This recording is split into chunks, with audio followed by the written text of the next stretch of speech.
So glad you guys are here as we are wrapping up our series, Triggered. We're talking about the story of Naaman and how he was miraculously healed by a servant of God in a very weird way, but it shows us a lot as we've looked at all the different characters over the past 5 weeks and things of how they have reacted to certain ways to try and show us how many times we get triggered by the things that we fear the most, that we are bothered by the most. And maybe there's a thing behind the thing. Maybe it's not always as simple as we think it is. So we've gone over some of the characters. And just to give you a refresher, if we're talking about the story itself, we have this guy named Naaman, who was commander of this army for this kingdom. Really good at what he did. He was an amazing commander. His name was Naaman. And his problem was he had leprosy. And the king didn't like this because he was like, I don't want to lose my right-hand man. I wish there was something I could do. Well, there was this servant girl in the kingdom who was taken captive from Israel. And what ends up happening, the servant girl tells him, listen, if you would actually, I know there's a prophet in Israel. If you would actually send Naaman to the prophet in Israel, he'll get healed. And he's like, well, sounds like a good deal to me. So what he does, he sends Naaman off.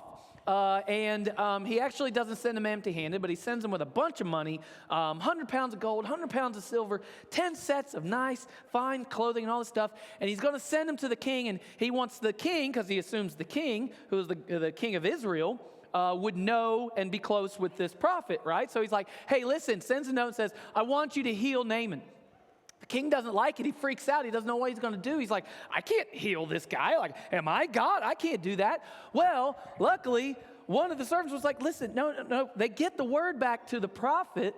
Elisha is his name. And Elisha says, send him to me, and I will show him how he can be healed. So what he ends up doing is Naaman has this big parade. He ends up showing up, and he says, here I am. I'm ready to be healed. And Elisha says, you have to go to the river Jordan and dip in it 7 times, and you'll be healed. Naaman doesn't like this. He says, that's stupid. That's silly. There could be many other ways that we do this, but this is the way you want to do it? I'm not doing it. He actually turns away from being healed of leprosy because he doesn't want to do it in a way that someone else put it in front of him, right? Well, luckily, they speak to him. They tell him, listen, that's silly. Why wouldn't you do this? If it was some other big grand way of doing it, you would do it. How about you just do what the prophet says? So he's like, all right, fine. So he goes, dips in 7 times. Wouldn't you know it? He's healed. Not only is he healed, but he's got like brand new skin. It's just like there's not a blemish on him. He looks amazing, right? And that's actually where we pick up in this story. Before I go into it a little bit more, I want to know, who are my, does anybody else wear an Apple Watch daily? Like, who are my team Apple Watch people? Anybody know? All right, so Apple Watch, I remember when it came out, it was a big deal. You know, only the elite had it, right? Only there wasn't a whole bunch of people that had it. And I remember I ended up getting mine, loved it. And then sometimes it's kind of lost, like it's lost its big kind of deal now. I laugh right now. I watched a video on a bunch of kids that were at a 7-on-7 tournament. And they're like high school boys, and they all have on Apple Watches during the 7-on-7. And the guy with the camera keeps going up to how many steps you got in, because, you can track your steps with stuff like that. And he's like, how many steps you got in? And every single one of them go, I don't know, it's dead. They all just were wearing the watch. It wasn't even working. They just thought it looked cool, right? So they were just wearing these dead Apple Watches that they stole from their mom or something because they thought it looked cool, right? But I love my Apple Watch, by the way. I've worn it for a very, very long time, and I love just all the stuff that I can do with it, like tracking just your goals and steps and health stuff, and you can do your heart rate, you can do, and it just gets better and better, right? Well, last year I was like, this thing's getting kind of old, the battery's running out, I could use a new one. Well, my wife gifts me with what I thought was a new Apple Watch. I get it out of the box probably a couple weeks after Christmas. I open this thing up. I'm excited, ready to set it up, right? I had already wiped this thing out. Like I was ready to put on my new one, right? And won't turn on. I cannot get it to turn on. I put it on a charger, won't charge, nothing. I can't get anything out of this. I'm like, this is weird. So we started looking into it. I end up having to go to an Apple store and all this stuff. Turns out, and I don't know why this happened, but the watch that we ordered from a certain store, this guy said, this is not a new watch. I'm like, but I opened it. It was in a box, brand new. And they're like, no, this is like a refurbished watch. And I'm like, but they sold it as a new watch. He's like, I'm telling you, look at the purchase date. This is not a new watch. So I got sold this new watch. Long story short, we go back and forth trying to figure out what happened. And it was a big old mess trying to figure out why I did not get a new watch that they said was new, right? So here's the best part in all this. I wiped out this watch. I don't have it on anymore because I thought I was going to put on my new one that same day. I end up going almost 3 months without wearing my Apple Watch. Now, some of you guys are like, ooh, right? Big deal. But I'll tell you this. I remember, I felt like a lot of things went by the wayside for me. My health, just being able to track a lot of those things. I lost that because of this reason. I had an old watch that I was like, no, I need a new one. I have to have a new one, right? And I had a new one, and they sent me another one that was refurbished, and I'm such a hardhead, I'm like, I'm not wearing that. I'll sell it and get me a new one. That's stupid. I wanted a new one. I wanted new, right? So now, check this out. I had in my house, on the table by my bed, I had my old watch, and I had the newer one that they sent me that actually did turn on, and they were just sitting on and I was wearing nothing, right? Now, some of y'all may think that's silly, but here's what I did see in that, right? What I was doing in that moment is I was so angry that I didn't get a new watch, that I wasn't using the technology and using what was right in front of me of what I already had. I was triggered by the fact of something that I didn't have, that I wasn't even paying attention to the thing that I had in front of me. Now, that's a stupid little silly story of of an Apple Watch. But understand that there's actually a lot of that happens in our life. We are finding ourselves where we are so worked up and so obsessed over some of the things that we don't have that we lose sight of what we do have. And this guy in the story that we're going to talk about is not any different. So we pick up the story of Elisha and Naaman. Naaman's healed. Everything's great. Seems like happy ending, right? Everything's great now. Not so fast. We pick up in the story, and I want you to see what happens here in 2 Kings chapter 5, starting in verse 15. It says, so please accept a gift from your servant. This is Naaman talking to Elisha. But Elisha replied, as surely as the Lord lives, whom I serve, I will not accept any gifts. And though Naaman urged him to take the gift, Elisha refused. So he's like, listen, the king gave me all these things. Take it. I couldn't give you enough for what you did for me. So please take this. And what's really cool about this story is with Naaman, what we see from Naaman, it's not just a healing. It's an actual conversion in the life of Naaman. Because Naaman doesn't just say, woohoo, I got new skin, everything's good, and runs off. He actually goes back to Elisha and says, listen, I know that there is no other God but the God of Israel. And when I go back to my king, I'm going to let them know there is no other God. I'm not going to worship any other God. He did something really strange, actually, too. What he wanted to do is he wanted to take dirt from Israel and take it back to where he was from, in Aram. He wanted to take it back and lay it down where he could worship and feel like he was on holy ground. And he was taking it that far because he wanted to make a point to Elisha. I want you to know my life has been changed, and I realize now how much God cares for me and healed me and changed me, and I want to share that with other people. So he says, please take this gift. No, I'm not taking it. Why? We're going to see here in a little bit why Elisha refused to take this, right? So, seems like very noble thing, great thing that's happening here. But we find out a little bit more as we look into the story that the player who comes into this, his name is Gehazi. He's the servant of the prophet Elisha. His name is Gehazi, and he was a faithful servant. Lived his life with him, witnessed all these miracles and all these amazing things that Elisha was a part of. But in a moment of weakness, he finds himself triggered. He finds himself triggered by what Elisha just did. And what we find out as we look into the life of Gehazi is something that I think is important for every single one of us, is that when we're actually triggered by the things that we don't have, we actually start to forget the things and the blessings that we already do have. I want you to see this story. Look what ends up happening here. This is going to start in verse 20, all right? I want you guys to see this, all right?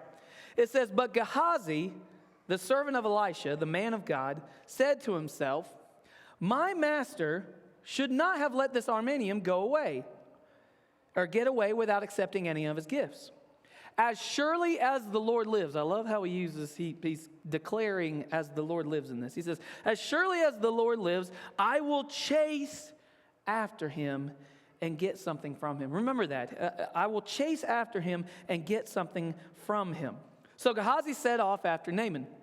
When Naaman saw Gehazi running after him, he climbed down from his chariot and went to meet him. Is everything all right? Naaman asked. Yes, Gehazi said, but my master has sent me to tell you that two young... See what happens here.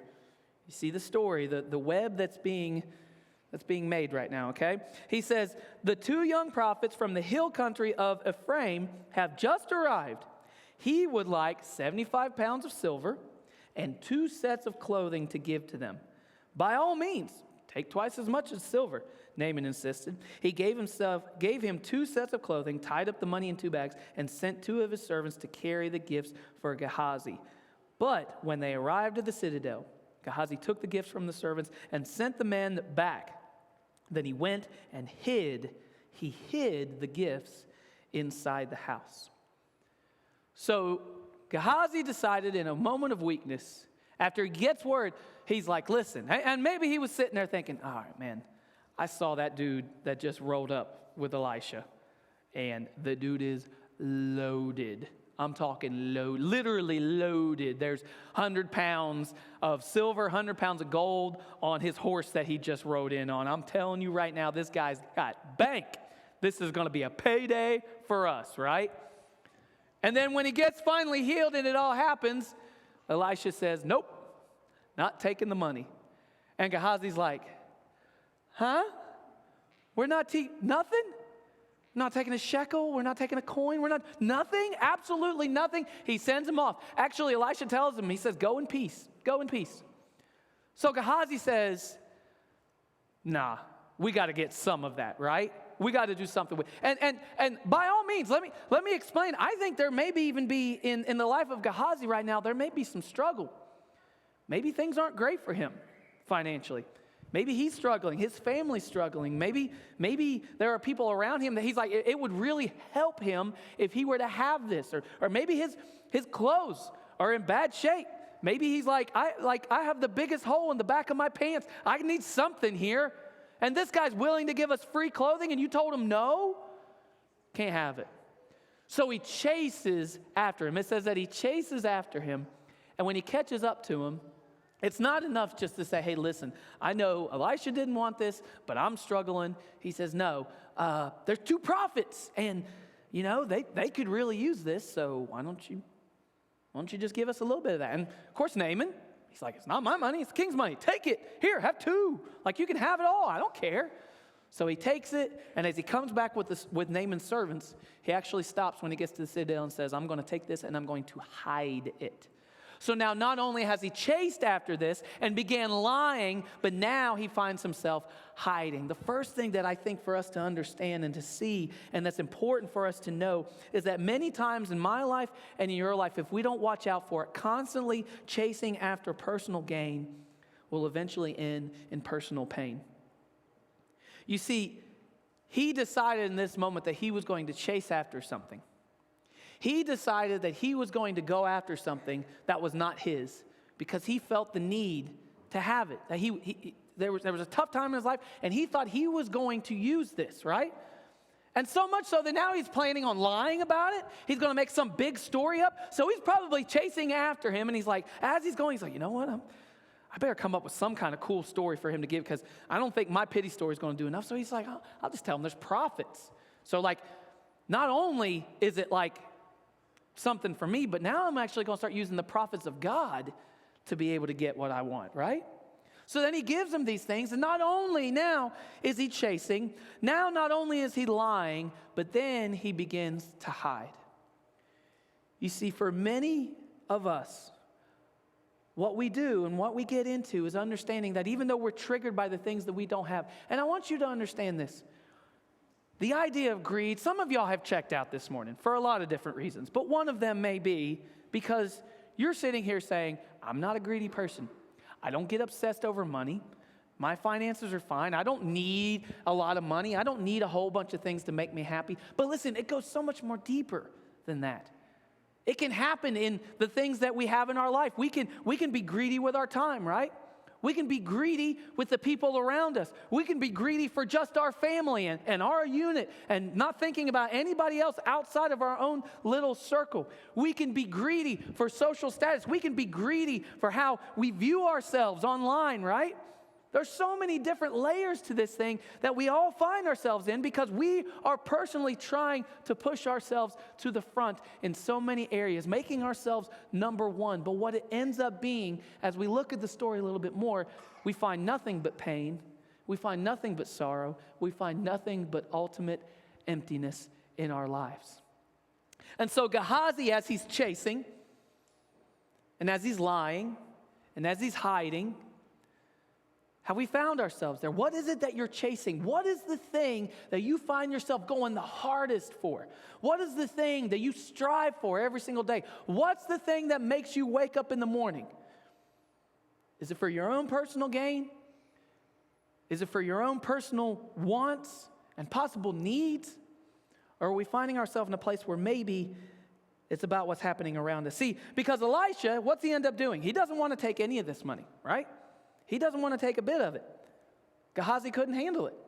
Gehazi couldn't understand why in the world he would turn away all that money, all of that clothes, all of those goods, those things that he's like, I could use. And I've been a faithful servant to Elisha, and he won't even give me a coin. No, I'm going to go get mine. And in a moment of weakness, he starts planting a seed that will end up in personal pain.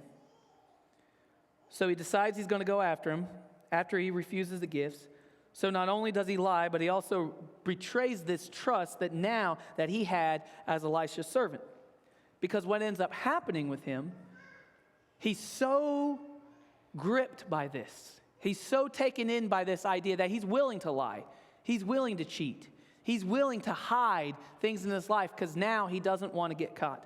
Because when greed can grab you, when greed can take a hold of you, the thing that we ended up letting go of is grace. The thing that we lose in the midst of all of this is grace, right? Because we're like, listen, what's wrong with wanting to have things for myself? Absolutely nothing. What's wrong with wanting to put my family first? Absolutely nothing. What's wrong with wanting to set myself up financially in a good place? Absolutely nothing wrong with that. Pursue that. But when it grabs a hold of us, when we're obsessed by it, when it's the only thing that we want, when we're willing to lie for it, when we're willing to chase after those things no matter what else we may hear, that's when we start to lose the idea of what grace is. Think about in my life and in your life, right? Whether it be your work life, whether it be just your social life, we find ourselves wanting to pursue all these things or have financial success or get that promotion or be in that group of friends. We think that if we have those things, that somehow that's going to put us in a better place, but then we neglect the other people in our lives. Think about how things would go if we actually took a moment to not only get out of our own shoes, but to allow ourselves to say it's not about my personal gain, but it's about looking at other people around me and allowing grace to start to work in our lives. I promise you, if we took time to do that, we would actually maybe start to be able to understand people a little bit more. That doesn't mean that people don't wrong us.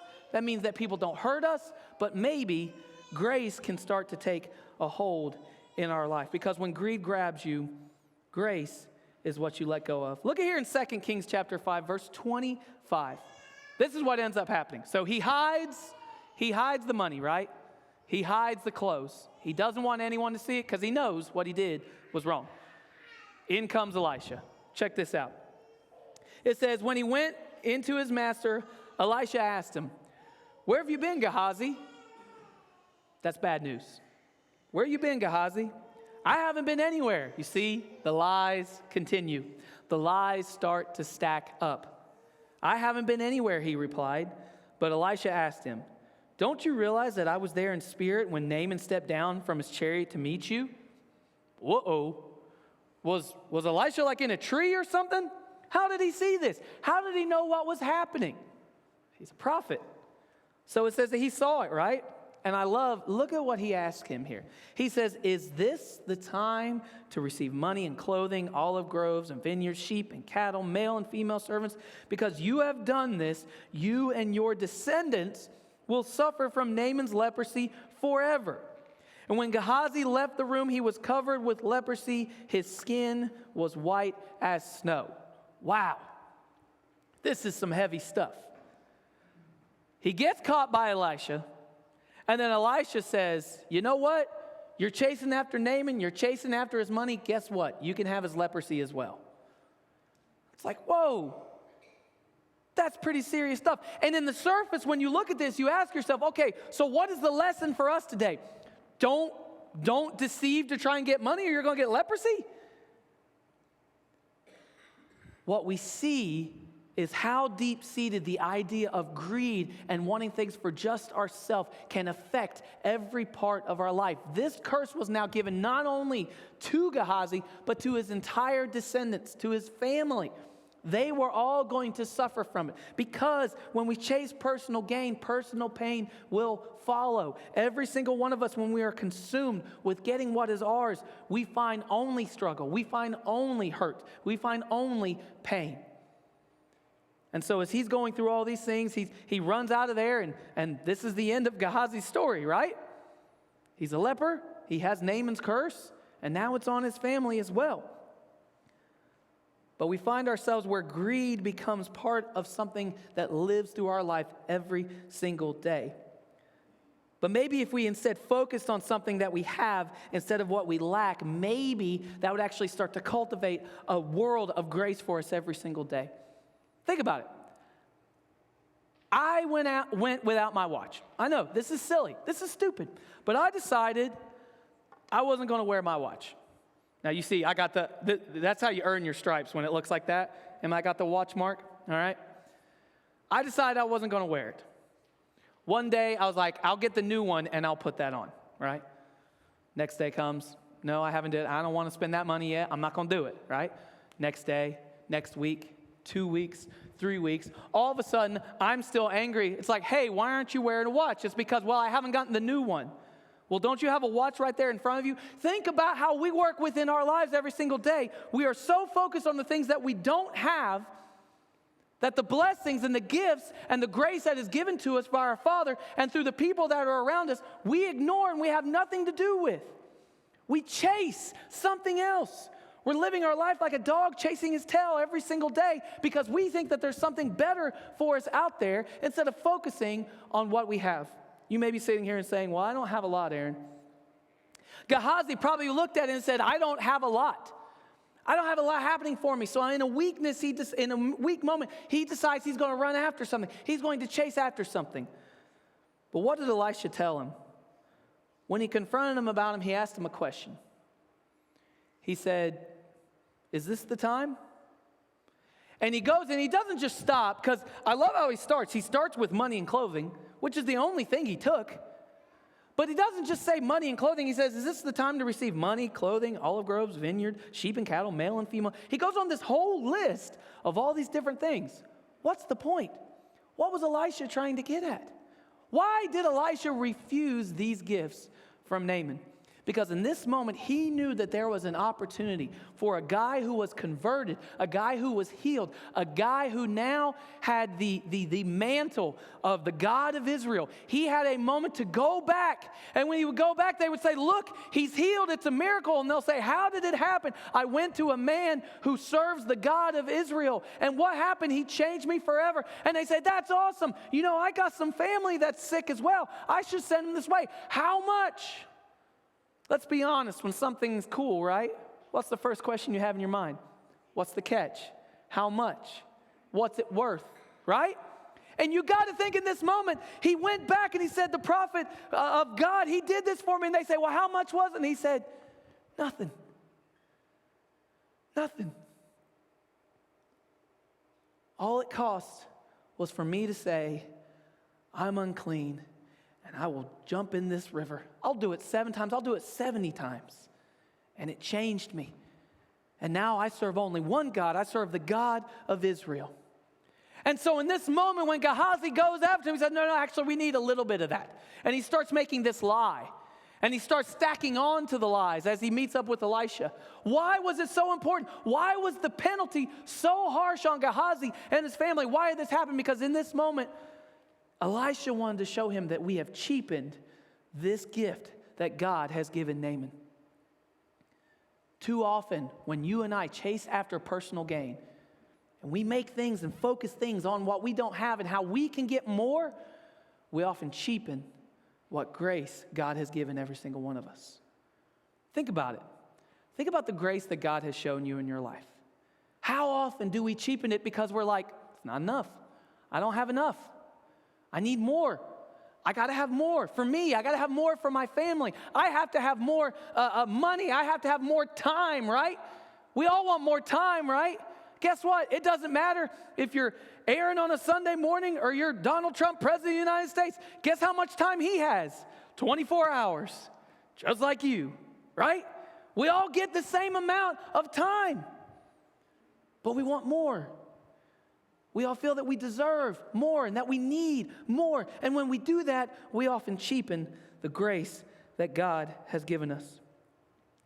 But maybe for us, if it wasn't about accumulating all these things for us and wanting more time and wanting more acceptance or wanting more recognition, whatever the thing is that we chase after and that we look for, that we're willing to put under something, we often hide it, just like Gehazi.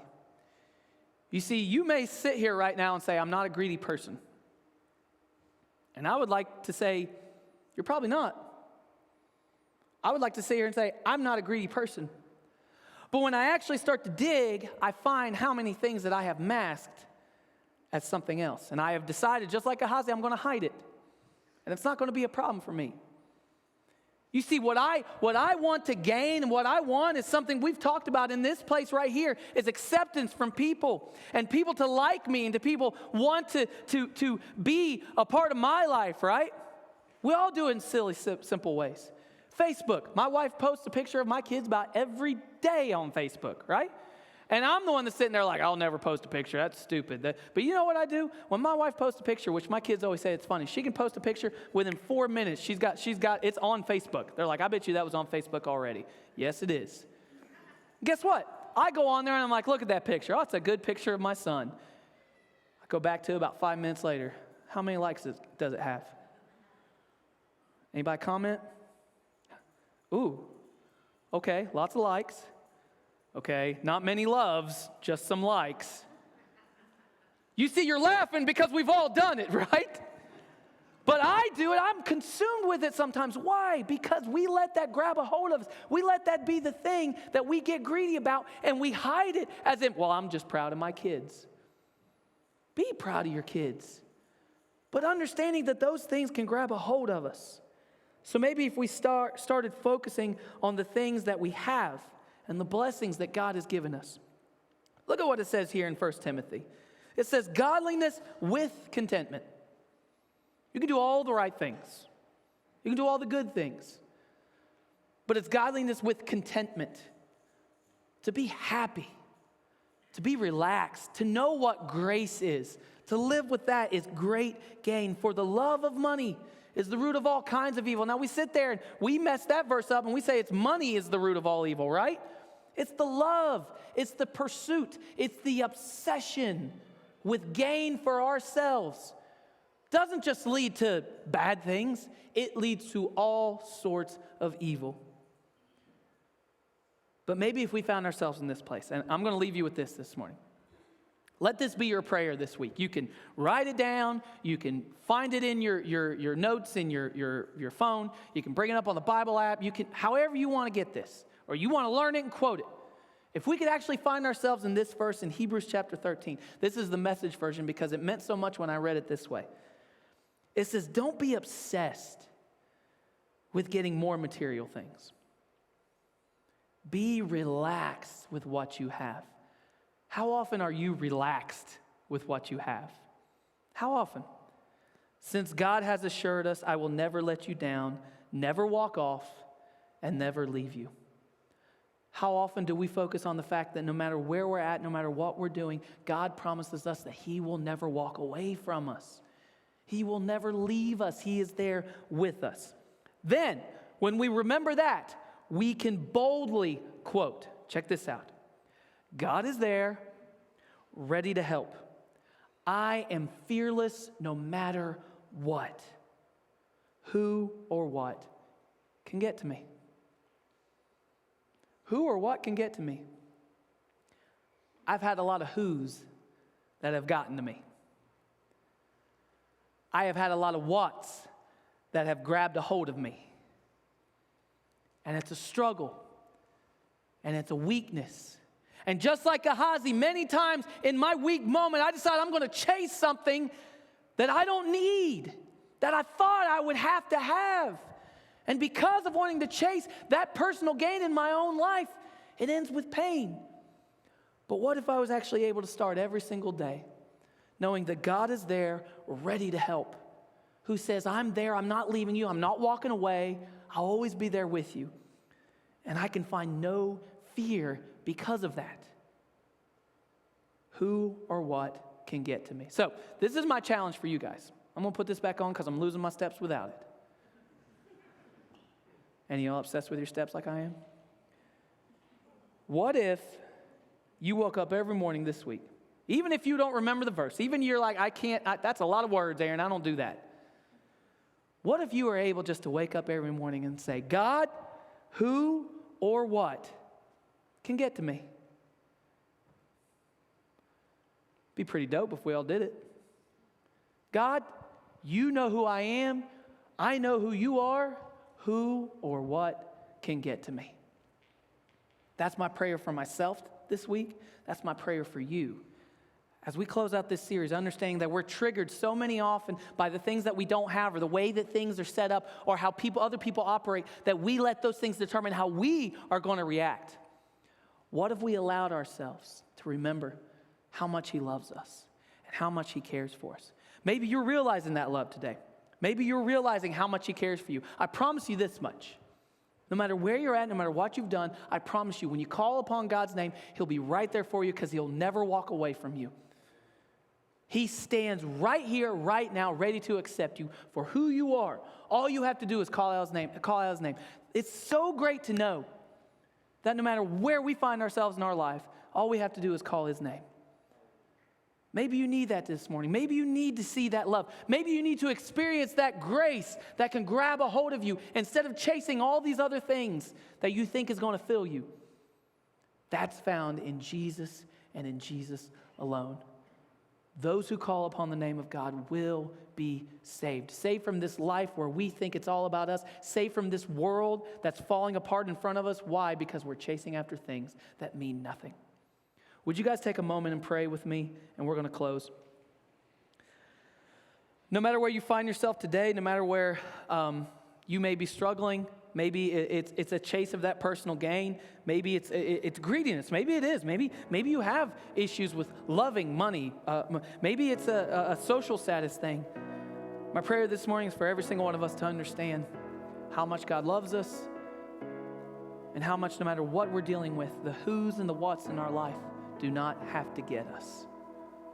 Because we are held on by an almighty God.